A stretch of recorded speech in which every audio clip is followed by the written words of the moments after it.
अस्सलामुअलैकुम जी नाजरीन। फैसलाबाद ਦੇ ਵਿੱਚ 17 ਦਿਨ ਦੀ ਬੱਚੀ ਨੂੰ 15,000 ਰੁਪਏ ਦੇ ਵਿੱਚ ਮੁਬੈਨਾ ਤੌਰ ਦੇ ਉੱਤੇ ਵੇਚ ਦਿੱਤਾ ਗਿਆ। ਔਰ ਇੱਥੋਂ ਤੱਕ ਨਹੀਂ ਇਹ ਗੱਲ ਰਹੀ, ਅੱਗੇ ਜਿਹਨੂੰ 15,000 ਦੇ ਵਿੱਚ ਵੇਚਿਆ ਉਸਨੇ ਉਸ ਬੱਚੀ ਨੂੰ ਮੁਬੈਨਾ ਤੌਰ ਦੇ ਉੱਤੇ ਲਾਹੌਰ ਦੇ ਵਿੱਚ 50,000 ਰੁਪਏ ਦੇ ਵਿੱਚ ਵੇਚ ਦਿੱਤਾ।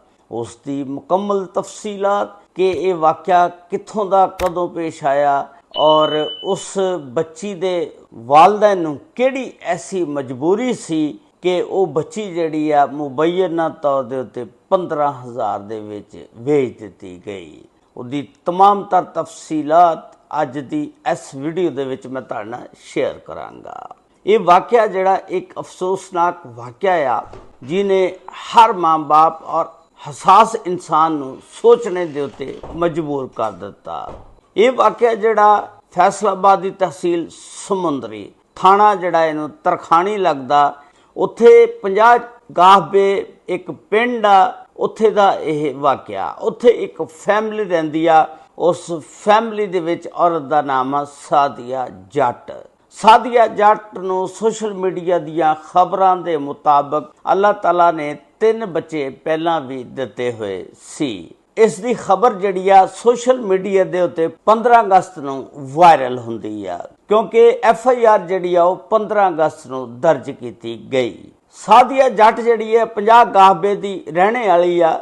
ਜਦੋਂ ਇਹਨੂੰ ਬੱਚਾ ਬੱਚੀ ਹੋਣੇ ਵਾਲਾ ਇਹ ਬੁਨਿਆਦੀ ਮਰਕਜ਼ ਸਿਹਤ ਦੇ ਵਿੱਚ ਚਲੇ ਜਾਂਦੀ ਆ, ਉੱਥੇ ਇੱਕ ਬੱਚੀ ਨੂੰ ਜਨਮ ਦਿੰਦੀ ਆ। ਉਸ ਤੋਂ ਬਾਅਦ 17 ਦਿਨ ਦੀ ਜਿਸ ਵੇਲੇ ਇਹ ਛੋਟੀ ਜਿਹੀ ਨੰਨੀ ਪਰੀ ਹੁੰਦੀ ਆ, ਇਹ ਬੱਚੀ ਜਿਹੜੀ ਆ ਆਪਣੀ ਭੈਣ ਇਕਰਾ ਜਮੀਲ ਦੇ ਨਾਲ ਰਲ ਕੇ ਤੇ ਇੱਕ ਉੱਥੇ ਦੀ ਸ਼ਾਇਦ ਦਾਈ ਆ ਜਾਂ ਨਰਸ ਆ ਜਿਹਦਾ ਨਾਮ ਪ੍ਰਵੀਨ ਮਸੀਹ ਜ਼ੋਜਾ ਅਰਫਾਨ ਮਸੀਹ ਦੇ ਨਾਲ ਰਲ ਕੇ ਉਸ ਨੂੰ ਮੁਬੈਨਾ ਤੌਰ ਦੇ ਉੱਤੇ 15,000 ਰੁਪਏ ਦੇ ਵਿੱਚ ਵੇਚ ਦਿੱਤਾ ਜਾਂਦਾ। ਦੱਸਿਆ ਜਾ ਰਿਹਾ ਸੋਸ਼ਲ ਮੀਡੀਆ ਦੀਆਂ ਖਬਰਾਂ ਦੇ ਮੁਤਾਬਕ ਇਹ ਪ੍ਰਵੀਨ ਮਸੀਹ ਨੇ ਅੱਗੇ ਸੱਟੀ ਲਾਈ ਹੋਈ ਸੀ। ਇਹ ਰਾਬਤਾ ਰੱਖਦੀ ਆ ਜਿੰਨੇ ਜੋੜੇ ਹੁੰਦੇ ਨੇ ਜਿਨ੍ਹਾਂ ਕੋ ਔਲਾਦ ਨਹੀਂ ਹੁੰਦੀ ਉਹਨਾਂ ਦੇ ਨਾਲ ਇਹ ਸੱਟੀ ਲਾ ਕੇ ਰੱਖਦੀ ਆ। ਤੇ ਦੱਸਿਆ ਜਾ ਰਿਹਾ ਕਿ ਇਹਨਾਂ ਦੇ ਕੋਲੋਂ ਇਹਨੇ 15,000 ਦੇ ਵਿੱਚ ਇਸ ਬੱਚੀ ਨੂੰ ਲੈ ਲਿਆ ਔਰ ਅੱਗੇ ਫਿਰ ਮੁਬੈਨਾ ਤੌਰ ਦੇ ਉੱਤੇ ਲਾਹੌਰ ਦੇ ਵਿੱਚ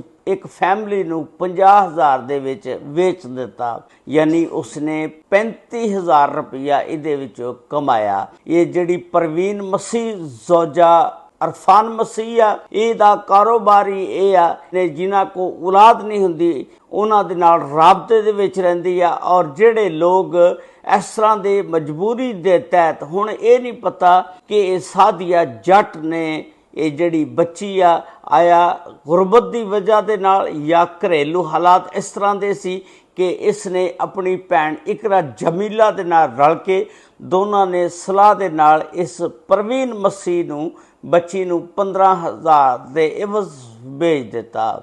ਤੇ ਇਸ ਵਾਕਿਏ ਦੀ ਖਬਰ ਜਿਹੜੀ ਆ ਸੋਸ਼ਲ ਮੀਡੀਆ ਦੇ ਉੱਤੇ 15 ਅਗਸਤ ਨੂੰ ਵਾਇਰਲ ਹੁੰਦੀ ਔਰ 16 ਅਗਸਤ ਨੂੰ ਰੋਜ਼ਨਾਮਾ ਜੰਗ ਨੇ ਇਸ ਨਿਊਜ਼ ਨੂੰ ਸ਼ਾਇਆ ਕੀਤਾ। 17 ਦਿਨ ਦੀ ਇਹ ਬੱਚੀ ਸੀ ਤੇ ਉਸ ਮਾਂ ਦਾ ਕਿੱਡਾ ਵੱਡਾ ਦਿਲ ਗੁਰਦਾ ਹੋਣਾ ਜਿਹਨੇ 15,000 ਦੇ ਵਿੱਚ ਇਸ ਬੱਚੀ ਨੂੰ ਵੇਚ ਦਿੱਤਾ। ਲੇਕਿਨ ਹੋ ਸਕਦਾ ਹੈ ਕਿ ਉਹਨਾਂ ਨੂੰ ਕੋਈ ਇੰਨੀ ਮਜਬੂਰੀ ਹੋਵੇ ਜਾਂ ਗੁਰਬਤ ਦੀ ਵਜ੍ਹਾ ਦੇ ਨਾਲ ਉਹਨਾਂ ਦੇ ਹਾਲਾਤ ਬਹੁਤ ਖਰਾਬ ਹੋਣ ਔਰ ਉਸ ਬੱਚੀ ਨੂੰ ਉਹ ਸਾਂਭ ਨਾ ਸਕਦੀ ਹੋਵੇ, ਕਿਉਂਕਿ ਸੋਸ਼ਲ ਮੀਡੀਆ ਦੀਆਂ ਖਬਰਾਂ ਦੇ ਮੁਤਾਬਕ ਅੱਗੇ ਵੀ ਉਹਦੇ ਕੋਲ 3 ਬੱਚੇ ਸੀ। ਹੋ ਸਕਦਾ ਇਸ ਨੇ ਮਜਬੂਰੀ ਦੇ ਤਹਿਤ ਇਸ ਬੱਚੀ ਨੂੰ ਵੇਚ ਦਿੱਤਾ ਹੋਵੇ। ਲੇਕਿਨ ਇਹ ਸਾਰਾ ਕੁਝ ਪੁਲਿਸ ਦੀ ਤਫਤੀਸ਼ ਤੋਂ ਬਾਅਦ ਪਤਾ ਚੱਲੇਗਾ। ਜਦੋਂ ਘਰ ਦੇ ਵਿੱਚ ਬੱਚੀ ਦੇ ਬਾਰੇ ਦੇ ਵਿੱਚ ਪੁੱਛਿਆ ਗਿਆ, ਸਾਰੇ ਰਿਸ਼ਤੇਦਾਰ ਪੁੱਛਦੇ ਨੇ, ਚਾਚੇ ਔਰ ਉਹਦਾ ਸ਼ੌਹਰ, ਇਹ ਕਦੀ ਹੀਲੇ ਬਹਾਨੇ ਬਣਾਉਂਦੀ ਆ ਕਿ ਬੱਚੀ ਛੱਪੜ ਦੇ ਵਿੱਚ ਡਿੱਗ ਗਈ ਜਾਂ ਕੋਈ ਕਹਿ ਰਿਹਾ ਕਿ ਕਬਰਸਤਾਨ ਦੇ ਵਿੱਚ ਇਹਨੂੰ ਦੱਬ ਦਿੱਤਾ ਗਿਆ। ਬਹਰਹਾਲ ਜੋ ਵੀ ਹੋਇਆ ਉਸ ਤੋਂ ਬਾਅਦ ਆਖਰਕਾਰ ਰੋਜ਼ਨਾਮਾ ਜੰਗ ਦੀ ਰਿਪੋਰਟ ਦੇ ਮੁਤਾਬਕ ਉਹਦੇ ਚਾਚੇ ਨੇ 15 ਤੇ ਕਾਲ ਕੀਤੀ ਔਰ ਪੁਲਿਸ ਨੂੰ ਇਤਲਾਹ ਦਿੱਤੀ। ਪੁਲਿਸ ਨੇ ਫਿਰ ਆ ਕੇ ਜਿਸ ਵੇਲੇ ਤਹਿਕੀਕਾਤ ਕੀਤੀ ਔਰ ਸਾਦੀਆ ਜੱਟ ਨੂੰ ਸਖਤੀ ਦੇ ਨਾਲ ਪੁੱਛਿਆ ਗਿਆ ਤੇ ਸਾਦੀਆ ਜੱਟ ਨੇ ਸਾਰਾ ਕੁਝ ਸੱਚ ਦੱਸ ਦਿੱਤਾ। ਉਹਨੇ ਦੱਸਿਆ ਕਿ ਮੈਂ ਪ੍ਰਵੀਨ ਮਸੀਹ ਨੂੰ 15,000 ਦੇ ਵਿੱਚ ਇਸ ਬੱਚੀ ਨੂੰ ਦਿੱਤਾ ਔਰ ਉਹਨੇ ਅੱਗੇ ਮੁਬੈਨਾ ਤੌਰ ਦੇ ਵਿੱਚ 50,000 ਦੇ ਵਿੱਚ ਅਗਲੀ ਫੈਮਿਲੀ ਨੂੰ ਵੇਚ ਦਿੱਤਾ। ਪੁਲਿਸ ਨੇ ਫਿਰ FIR ਦਰਜ ਕਰਕੇ ਸਾਦੀਆ ਜੱਟ ਔਰ ਉਹਦੀ ਭੈਣ ਇਕਰਾ ਜਮੀਲ ਔਰ परवीन मसीह ਜਿਹੜੀ ਦਾਈ ਆ ਜਾਂ ਨਰਸ ਆ ਜਾਂ ਜੋ ਵੀ ਹੈ ਔਰ ਉਸ ਤੋਂ ਇਲਾਵਾ ਦੂਸਰੇ 3 ਅਫਰਾਦ ਯਾਨੀ ਟੋਟਲ 6 ਅਫਰਾਦ ਦੇ ਖਿਲਾਫ ਮੁਕੱਦਮਾ ਦਰਜ ਕਰਕੇ ਇਸ ਬੱਚੀ ਨੂੰ 2 ਦਿਨ ਦੇ ਵਿੱਚ ਬਾਜ਼ਿਆਬ ਕਰਵਾ ਲਿਆ ਔਰ ਬੱਚੀ ਜਿਹੜੀ ਆ ਵਾਪਸ ਲੈ ਲਈ ਗਈ ਔਰ 6 ਅਫਰਾਦ ਨੂੰ ਇਸ ਦੇ ਵਿੱਚ ਗ੍ਰਿਫਤਾਰ ਕਰ ਲਿਆ ਗਿਆ। ਇਸ ਦੇ ਮੁਤਲਕ ਤੁਸੀਂ ਆਪਣੀ ਰਾਏ ਦਾ ਇਜ਼ਹਾਰ ਜ਼ਰੂਰ ਕਰਨਾ ਕਿ ਉਹ ਮਾਂ ਦਾ ਕਿੱਡਾ ਵੱਡਾ ਜਿਗਰਾ ਜਾਂ ਹੌਸਲਾ ਹੋਏਗਾ ਜਿਹੜੀ 15,000 ਦੇ ਇੱਕ ਮਾਮੂਲੀ ਜੀ ਰਕਮ ਦੇ ਬਦਲੇ ਆਪਣੀ ਬੱਚੀ ਨੂੰ ਦੇਂਦੀ ਆ। ਇਸ ਤਰ੍ਹਾਂ ਦਾ ਅਸੀਂ ਬੜਾ ਸੁਣਿਆ ਸੀ ਕਿ ਅਗਰ ਕੋਈ ਬੱਚਾ ਬੱਚੀ ਹੋਵੇ ਉਹ ਆਪਣੇ ਭੈਣ ਭਰਾ ਜਾਂ ਕਿਸੇ ਕਰੀਬੀ ਅਜ਼ੀਜ਼ੋ ਅਕਾਰਬ ਨੂੰ ਉਹ ਵੈਸੇ ਦੇਂਦੇ ਨੇ ਜਿਹਦੇ ਕੋ ਔਲਾਦ ਨਾ ਹੋਵੇ, ਲੇਕਿਨ ਇਸ ਨੇ ਕਿਹੜੀ ਐਸੀ ਮਜਬੂਰੀ ਸੀ ਕਿ ਉਸ ਛੋਟੀ ਜੀ ਨੰਨੀ ਪਰੀ ਜਿਹੜੀ 17 ਦਿਨ ਦੀ ਸੀ 15,000 ਦੇ ਵਿੱਚ ਵੇਚ ਦਿੱਤਾ। ਇਸ ਦੇ ਮੁਤਲਕ ਤੁਸੀਂ ਆਪਣੀ ਰਾਏ ਦਾ ਇਜ਼ਹਾਰ ਜ਼ਰੂਰ ਕਰਨਾ ਔਰ ਨਾਲ YouTube ਚੈਨਲ ਨੂੰ ਸਬਸਕ੍ਰਾਈਬ ਔਰ ਅਗਰ ਇਹ ਵੀਡੀਓ ਅੱਛੀ ਲੱਗੇ ਤੇ ਦੂਸਰਿਆਂ ਦੇ ਨਾਲ ਸ਼ੇਅਰ ਜ਼ਰੂਰ ਕਰਨਾ और अगर ये वीडियो फेसबुक और टिकटॉक पे देख रहे हो तो फेसबुक और टिकटॉक नू फॉलो ज़रूर कर लेना। अल्लाह ताला सब ते रहमत फरमाए, अल्लाह ताला बुरे वक्त तो बचाए।